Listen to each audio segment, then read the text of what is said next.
ನೋಡಿ, ಮುಖ್ಯಮಂತ್ರಿ ಆಗಬೇಕು ಅಂತಲಿ ತುದಿಗಾಲಲ್ಲಿ ನಿಂತಿರುವಂತಹ ಡಿ ಕೆ ಶಿವಕುಮಾರ್ ಅವರು ಹೆಣೆದಿರುವಂತಹ ರಣತಂತ್ರ ಹೇಗಿದೆ ಅಂದರೆ ನೋಡಿ, ಸಾಕ್ಷಿ ಸಿಕ್ಕಿದೆ. ಈಗ ಅವರು ರಣತಂತ್ರ ಮಾಡ್ತಾ ಇದ್ದಾರೆ.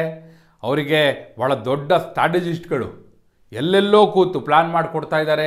ಇವೆಲ್ಲ ಚರ್ಚೆ ಇತ್ತು. ಆದರೆ ಈಗ ಸಾಕ್ಷಿ ಸಿಕ್ಕಿದೆ ಅಂತ ಹೇಳಿದೆ ನಾನು ನಿಮಗೆ, ಸುಮ್ಮನೆ ಹೇಳ್ತಾ ಇಲ್ಲ. ನೋಡಿ, ಡಿ ಕೆ ಶಿವಕುಮಾರ್ ಅವರು ಸಾಮಾನ್ಯವಾಗಿ ಗುಟ್ಟನ್ನು ಬಿಟ್ಟು ಕೊಡುವವರಲ್ಲ. ಅವ್ರು ಹೇಳ್ತಿರ್ತಾರಲ್ಲ, politics is not football game, it's chess game ಅಂತ ಹೇಳ್ತಿರ್ತಾರೆ ಅವರು. ಅಂದರೆ ಇದು ಚದುರಂಗದ ಆಟ ಅಂತ. ಅವರು ಬ್ರೈನಲ್ಲೇ ಆಟ ಆಡ್ತಾರೆ ಈ ಆಟವನ್ನು. ಹಾಗಿರುವಂಥ ಡಿ ಕೆ ಶಿವಕುಮಾರ್ ಅವರು ಕೂಡ ಈಗ ಒಂದು ಸಾಕ್ಷ್ಯವನ್ನು ಬಿಟ್ಟು ಕೊಟ್ಟಿದ್ದಾರೆ. ಯಾವುದು ಆ ಸಾಕ್ಷ್ಯ? ಏನು ಡಿ ಕೆ ಶಿವಕುಮಾರ್ ಅವರ ರಣತಂತ್ರ? ಅವರಿಗೆ ಬೇಕಾಗಿರೋದೇನು ಹೇಳ್ತೀನಿ ನೋಡಿ. ಸಿ ಎಂ ಪಟ್ಟಕ್ಕಿಂತಲೂ ಮುಖ್ಯವಾಗಿ ಇದು ಡಿ ಕೆ ಶಿವಕುಮಾರ್ ಅವರಿಗೆ ಬೇಕಾಗಿದೆ. ಯಾವುದು ಅದನ್ನು ಕೂಡ ಹೇಳ್ತೀನಿ. ಎಸ್, ಅದೇ ವಿವರವನ್ನು ಕೊಡೋ ಸಲುವಾಗಿ ನಾನು ಬಂದಿದ್ದೇನೆ. ಆತ್ಮೀಯರೇ, ವಾರ್ತೆ ವಿಶೇಷ ಕಾರ್ಯಕ್ರಮಕ್ಕೆ ಸ್ವಾಗತ. ನಾನು ವೀರೇಂದ್ರ ಉಪ್ಪುಂದ. ನೋಡಿ, ಸಹಜವಾಗಿ ಡಿ ಕೆ ಶಿವಕುಮಾರ್ ಅವರ ಗುರಿ ಮುಖ್ಯಮಂತ್ರಿ ಪಟ್ಟ, ಪ್ರತಿಯೊಬ್ಬರಿಗೂ ಗೊತ್ತಿರುವಂಥ ಸತ್ಯ. ಆದರೆ ಅದನ್ನು ಪಡೆದುಕೊಳ್ಳೋದು ಹೇಗೆ, ಅದಕ್ಕೆ ಮಾಡಬೇಕಾಗಿರುವಂಥ ರಣತಂತ್ರ ಏನು, ಅದು ಕೂಡ ಸಿದ್ಧವಾಗಿದೆ. ಆದರೆ ಅವರ ರಣತಂತ್ರದ ಹಾದಿ ಇದೆಯಲ್ಲ, ಎಲ್ಲರಿಗೂ ಒಂದು ಕ್ಲಾರಿಟಿ ಇಲ್ಲ. ಹೇಗೆ ಅಚೀವ್ ಮಾಡ್ತಾರೆ ಅದನ್ನು? ಯಾಕಂದರೆ ಅಷ್ಟು ಸುಲಭ ಅಲ್ಲ. ಒಂದು ಕಡೆ ಸಿದ್ದರಾಮಯ್ಯನಂಥ ಮಾಸ್ ಲೀಡರ್ ಮುಖ್ಯಮಂತ್ರಿ ಪಟ್ಟದಲ್ಲಿ ಕುಳಿತಿದ್ದಾರೆ. ಅವರ ಹಿಂದೆ ಶಾಸಕರ ದೊಡ್ಡ ಪಡೆ ಇದೆ. ಒಂದು ವೇಳೆ ಡಿ ಕೆ ಶಿವಕುಮಾರ್ ಏನೋ ಹಠಕ್ಕೆ ಬಿದ್ದು ಸಿದ್ದರಾಮಯ್ಯನವ್ರನ್ನ ಕೆಳಗಿಳಿಸ್ಬಿಟ್ರು ಅಂದ್ಕೊಳ್ಳಿ, ಸರ್ಕಾರ ಉಳಿಯುತ್ತಾ? ಅದೇ ಕಾರಣಕ್ಕಾಗಿ ಹೇಳಿದೆ, ಡಿ ಕೆ ಶಿವಕುಮಾರ್ ಅವರು ಸಾಮಾನ್ಯ ರಣತಂತ್ರವನ್ನು ಮಾಡಿಲ್ಲ. ಅದಕ್ಕೆ ಸಾಕ್ಷ್ಯ ಸಿಕ್ಕಿದೆ.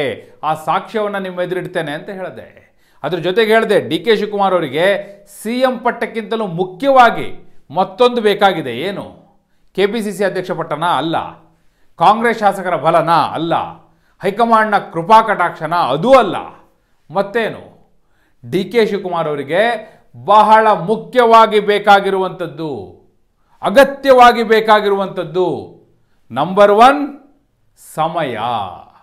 ಅವರಿಗೆ ಟೈಮ್ ಬೇಕಾಗಿದೆ. ಈಗ ಅದು ಯಾಕೆ ಅನ್ನೋದು ಉತ್ತರ ನಂಬರ್ 2 ಅದೇನು ಅಂತ ಹೇಳ್ತೀನಿ. ಅದಕ್ಕೂ ಮೊದಲು ಅವರಿಗೆ ಸಮಯ ಯಾಕೆ ಬೇಕಾಗಿದೆ ನೋಡಿ. ಅವರು ಇತ್ತೀಚೆಗೆ ಒಂದು ಹೇಳಿಕೆ ಕೊಟ್ಟಿದ್ದರು, ಸುಮ್ಮನೆ ಹೇಳಿದ್ದಲ್ಲ ಅವರು. ಆ ಹೇಳಿಕೆಯೂ ಕೂಡ ಅವರ ರಣತಂತ್ರಕ್ಕೆ ಒಂದು ಸಾಕ್ಷಿ. ಅವರಿಗೆ ಟೈಮ್ ಬೇಕಾಗಿದೆ ಅಂದೆ ನಾನು. ಆ ಟೈಮ್ ಬೇಕಾಗಿದೆ ಅನ್ನೋದನ್ನು ಅವರೇ ಹೇಳ್ತಿದ್ದಾರೆ. ಅರ್ಥ ಆಗ್ತಿಲ್ಲ ಅಷ್ಟೇ. ಅವರೇನು ಹೇಳ್ತಿದ್ದಾರೆ, ನನಗೇನು ಸಿ ಎಂ ಆಗಬೇಕು ಅನ್ನೋ ಅರ್ಜೆಂಟಲ್ಲಿ ನಾನಿಲ್ಲ, ಸಿ ಎಂ ಆಗಬೇಕು ಅನ್ನೋ ಅರ್ಜೆಂಟ್ ನನಗಿಲ್ಲ, ಅವಸರ ಇಲ್ಲ ಅಂತ ಹೇಳ್ತಿದ್ದಾರೆ. ಯಾಕಂದರೆ ಅವರಿಗೆ ಟೈಮ್ ಬೇಕಾಗಿದೆ. ಅವರು ಅದನ್ನೇ ಬೈ ಮಾಡ್ತಿದ್ದಾರೆ. ನೀವು ನೋಡಿ, ಪ್ರತಿ ಬಾರಿಯೂ ಅವರು ಟೈಮ್ ಬೈ ಮಾಡ್ತಾ ಹೋಗ್ತಾ ಇದ್ದಾರೆ. ಪ್ರತಿ ಹಂತದಲ್ಲೂ ಕೂಡ ಯಾವಾಗ ಬಂಡಾಯ ಹೇಳ್ತಾರೆ, ಯಾವಾಗ ಹೈಕಮಾಂಡಿಗೆ ಹೋಗಿ ಕಂಪ್ಲೇಂಟ್ ಕೊಡ್ತಾರೆ. ಆ ಎಲ್ಲ ಸಂದರ್ಭದಲ್ಲೂ ಹೇಗೋ ಏನೋ ಒಂದು ನೆಪ ಮುಂದಿಟ್ಟು ಟೈಮ್ ಬೈ ಮಾಡೋದ್ರಲ್ಲಿ ಅವರು ಸಕ್ಸೀಡ್ ಆಗ್ತಾ ಇದ್ದಾರೆ. ಈಗ ಆಗ್ತಿರೋದು ಅದೇ, ಈಗ ಮಾಡ್ತಿರೋದು ಅದೇ. ಅವರು ಬಾಯ್ಬಿಟ್ಟು ಹೇಳಿದಾರಲ್ಲ, ನನಗೇನು ಅರ್ಜೆಂಟ್ ಇಲ್ಲ ಅಂತ. ಯಾಕಂದರೆ ಸಮಯ ಬೇಕಾಗಿದೆ. ಸಮಯ ಯಾಕೆ ಬೇಕಾಗಿದೆ? ಇದು ನಾನು ಹೇಳಿದ್ನಲ್ಲ, ಆನ್ಸರ್ ನಂಬರ್ 2. ಸಮಯ ಯಾಕೆ ಬೇಕಾಗಿದೆ ಅಂದರೆ ಅವ್ರಿಗೆ ಗೊತ್ತಿದೆ. ಸಿದ್ದರಾಮಯ್ಯನವ್ರು ಬೆನ್ನಿಂದ ಇರೋರು, ಆ MLAಗಳು ಅವ್ರ ಹಿಂದೆನೇ ಇರೋರು, ಅವರೇನು ಈ ಕಡೆ ಶಿಫ್ಟ್ ಆಗಲ್ಲ.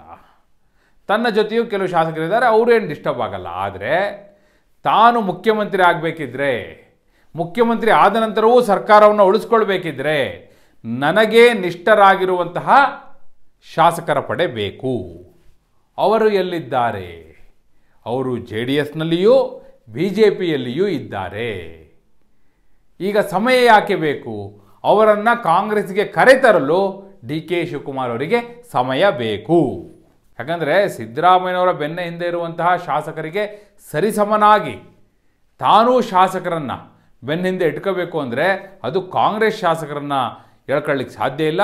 ಅದು ಈಗಾಗಲೇ ಪ್ರಯತ್ನ ಮಾಡಿ ಸಾಕಾಗಿ ಸುಮ್ಮನಾಗಿದ್ದಾರೆ. ಅದಕ್ಕೆ ಹೇಳಿದ್ರಲ್ಲ, ಯಾವ ಶಾಸಕರು ನನಗೆ ಬೇಕಾಗಿಲ್ಲ, ಯಾವ ಕಾರ್ಯಕರ್ತರು ನಾನು ಮುಂದೆ ಸಿ ಎಂ ಆಗಲಿ ಅಂತ ಹೇಳಬೇಕಾಗಿಲ್ಲ ಅಂತ ಎಲ್ಲ ಹೇಳಿ ಸುಮ್ಮನೆ ಅಲ್ಲ. ಅವ್ರಿಗೆ ಗೊತ್ತಿದೆ, ಮುಖ್ಯಮಂತ್ರಿ ಅನ್ನುವಂಥ ಪೈಪೋಟಿ ಶುರು ಆದರೆ ಸಿದ್ದರಾಮಯ್ಯನವ್ರ ಬೆನ್ನಿಂದ ಎಷ್ಟು ಜನ ಇರ್ತಾರೆ, ತನ್ನ ಬೆನ್ನಿಂದ ಎಷ್ಟು ಜನ ಇರ್ತಾರೆ ಅಂತಲಿ ಡಿ ಕೆ ಶಿವಕುಮಾರ್ ಅವ್ರಿಗೆ ಚೆನ್ನಾಗಿ ಗೊತ್ತಿದೆ.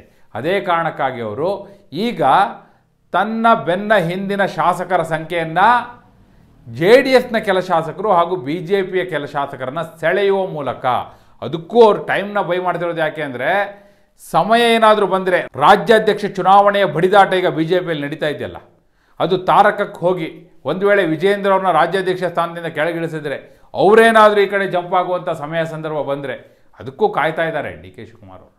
ಅದೇ ಕಾರಣಕ್ಕಾಗಿ ಟೈಮ್ ಬೈ ಮಾಡ್ತಿರೋಂಥದ್ದು. ಹೇಗೆ ಬರ್ತಾರೆ, ಎಲ್ಲಿಂದ ಬರ್ತಾರೆ, ಎಷ್ಟು ಜನ ಬರ್ತಾರೆ, ಹೀಗಾದರೆ ಹೀಗೆ ಅನ್ನುವಂಥ ಒಂದಷ್ಟು ಕಾಂಬಿನೇಷನ್ಸ್ನ ಡಿ ಕೆ ಶಿವಕುಮಾರ್ ಅವರು ರೆಡಿ ಮಾಡ್ಕೊಂಡಿದ್ದಾರೆ. ಆ ಕಾಂಬಿನೇಷನ್ ಇಂಪ್ಲಿಮೆಂಟ್ ಆಗಬೇಕಿದ್ರೆ ಸಮಯ ಬೇಕಾಗಿದೆ. ಈಗ ಡಿ ಕೆ ಶಿವಕುಮಾರ್ ಅವರು ಪಡೆದುಕೊಳ್ತಾ ಇರೋದು ಅದೇ. ಅದಕ್ಕೆ ಹೈಕಮಾಂಡ್ ಮುಂದೆ ಹೋಗಿ ನಾನು ಡೆಲ್ಲಿನ ಗೆಲ್ಲಿಸ್ತೀನಿ, ನನಗೆ ಉಸ್ತುವಾರಿ ಕೊಡಿ, ಸಿದ್ದರಾಮಯ್ಯವ್ರ ಈ ಕಡೆ ತಲೆ ಹಾಕೋದೇ ಬೇಡ, ನಾನು ಗೆಲ್ಲಿಸ್ತೀನಿ, ಗೆಲ್ಲಿಸಿದ ಮೇಲೆ ನನಗೆ ಏನು ಕೊಡುಗೆ ಕೊಡಬೇಕೋ ನೀವು ಕೊಡಿ, ಅಂದರೆ ಮುಖ್ಯಮಂತ್ರಿ ಪಟ್ಟ ಕೊಡಿ ಅಂತೇಳಿ ಇಂಡೈರೆಕ್ಟಾಗಿ ಹೇಳ್ತಿದ್ದಾರೆ. ಅಲ್ಲಿಗೆ ಹಾಗೆ ಹೇಳುವ ಮೂಲಕ, ತಾನೇನೋ ಮಾಡ್ತೀನಿ ಅಂತ ಹೇಳುವ ಮೂಲಕ ಡಿ ಕೆ ಶಿವಕುಮಾರ್ ಅವರು ಟೈಮ್ ಬೈ ಮಾಡಿದ್ರು. ಈಗ ಸಿದ್ದರಾಮಯ್ಯವರು ಜಾರಕಿಹೊಳಿ ಎಲ್ಲ ಏನು ಅನ್ಕೋತಾರೆ, ಅಯ್ಯೋ ಡೆಲ್ಲಿ ಎಲ್ಲಿ ಗೆಲ್ಲಕ್ಕಾಗುತ್ತೆ, ಈ ಮನುಷ್ಯ ಹುಚ್ಚ, ಹೋಗಿ ನಾನು ಗೆಲ್ಲಿಸ್ತೀನಿ ಕೂತ್ಕೊಂಡಿದ್ದಾನೆ ಅಂತ ಇವ್ರು ಅಂದ್ಕೋಬೋದು. ಹಾಗೆ ಅಂದ್ಕೊಳ್ಬೋದು, ಅಥವಾ ಅವ್ರ ಸ್ಟ್ರಾಟಜಿ ಅರ್ಥ ಆಗಿಯೂ ಕೂಡ ಸುಮ್ಮನಿರ್ಬೋದು. ಆದರೆ ಡಿ ಕೆ ಶಿವಕುಮಾರ್ ಅವರು ತಮ್ಮ ರಣತಂತ್ರದಲ್ಲಿ ತಾವು ಸಕ್ಸೀಡ್ ಆಗ್ತಾ ಇದ್ದಾರೆ. ಟೈಮ್ ಬೈ ಮಾಡೋದು ಅವರ ರಣತಂತ್ರ. ಅದರಲ್ಲಿ ಅವ್ರಿಗೆ ಸದ್ಯಕ್ಕೆ ಯಶಸ್ವಿ ಆಗ್ತಾ ಇದ್ದಾರೆ. ಆ ಸಮಯ ಬಂದಾಗ ಅವರು ಗೇಮ್ ಪ್ಲಾನ್ನ ಯಾವ ರೀತಿ ಇಂಪ್ಲಿಮೆಂಟ್ ಮಾಡ್ತಾರೆ ನೋಡಬೇಕು. ಮುಖ್ಯಮಂತ್ರಿ ಆಗಲಿಕ್ಕೆ ಅದು ಅವರ ಬೆನ್ನ ಹಿಂದೆ ಬರುವಂಥ ಶಾಸಕರ ಸಂಖ್ಯೆಯನ್ನು ಆಧರಿಸಿರುತ್ತೆ. ಡಿ ಕೆ ಶಿವಕುಮಾರ್ ಅವ್ರ ಗುರಿ ಅದೇ. ಈ ಗುರಿಯಲ್ಲಿ ಡಿ ಕೆ ಶಿವಕುಮಾರ್ ಅವರು ತಮ್ಮ ಗುರಿಯನ್ನು ಮುಟ್ಟುವ ಈ ಹಾದಿಯಲ್ಲಿ ಯಶಸ್ಸು ಕಾಣ್ತಾರಾ, ಅಥವಾ ಇದು ಕೇವಲ ತಿರುಕನ ಕನಸಾಗಿ ಉಳಿದು ಹೋಗುತ್ತಾ? ಏನಾಗಬಹುದು? ಡಿ ಕೆ ಶಿವಕುಮಾರ್ ಅವರ ಲೆಕ್ಕಾಚಾರ ತಲೆ ಕೆಳಗಾಗಬಹುದು, ಅಥವಾ ಮುಖ್ಯಮಂತ್ರಿ ಪಟ್ಟವನ್ನೇ ಮುಡಿಗೇರಿಸಿಕೊಳ್ಳಲು ಕಾರಣವಾಗಬಹುದು. ಏನಾಗಬಹುದು? ಎಸ್, ನಿಮ್ಮ ಅಭಿಪ್ರಾಯವನ್ನು ಕಮೆಂಟ್ ಮೂಲಕ ತಿಳಿಸಿ. ಹಾಗೆ ನೀವಿನ್ನೂ ವಾರ್ತೆ ಚಾನಲ್ನ ಸಬ್ಸ್ಕ್ರೈಬ್ ಮಾಡಿಲ್ಲ ಅಂದರೆ ಈಗಲೇ ಸಬ್ಸ್ಕ್ರೈಬ್ ಮಾಡಿ. ಧನ್ಯವಾದ.